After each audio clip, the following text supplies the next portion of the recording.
আমাদের দলের আহ্বায়ক তো বলেছেন যে আসলে ঐক্যমত্যের ওই জায়গাগুলো না আসলে আসলে আমরা স্বাক্ষর করব না। আর দেখেন আজকের যেই বিষয়ে বিএনপি আসলে ওয়াকআউট করলো সেটা হচ্ছে যে আমাদের যে সাংবিধানিক প্রতিষ্ঠানগুলো আছে সেইটা তো আসলে এতদিন যেভাবে চলে আসছে, মানে প্রধানমন্ত্রীর, রাষ্ট্রপতির এদের ক্ষমতা বলে যেভাবে তারা যেভাবে নিয়োগ দিয়েছে, সেভাবে তো আমরা দেখেছি প্রতিষ্ঠানগুলো পুরোপুরি দলীয়করণ হয়ে এসছে। এবং গত 17 বছরে উনি আমার অত্যন্ত শ্রদ্ধেয় ভাই, তো উনি বললেন যে এনএসএফ বা এরকম সংগঠনগুলোর সাথে আমাদের তুলনা করলো, কিন্তু এই সময়গুলোতে এই প্রতিষ্ঠানগুলোর যে কি ভূমিকা ছিল এগুলো নিয়ে ওনারা আসলে কতটুকু তৎপর ছিল, কতটা কথা বলতো, সেটাও আমার একটা প্রশ্নের জায়গা।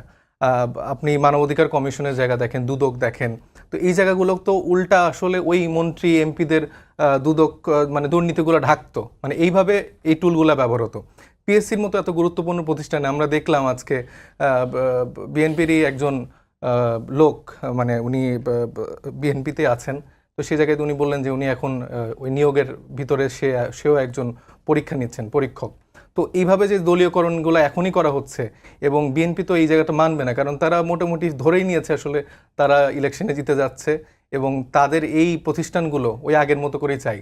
না হলে তো আসলে তারাও ওইভাবে আসলে স্বৈরতন্ত্রের যেই আনন্দটা সেটা ওইভাবে তো উপভোগ করতে পারবে না। এত বছর কষ্ট করেছে, 20 বছর কষ্ট করেছে, এখন তারা ওই আনন্দটা উপভোগ করতে চায়, যেখানে অভ্যুত্থানের পরে আমরা আসলে মনে করেছিলাম যে বিএনপির মতো বড় রাজনৈতিক দল তারা আরও উদার হবে, তাদের থেকে আমরা অনেক কিছু শিখতে পাবো।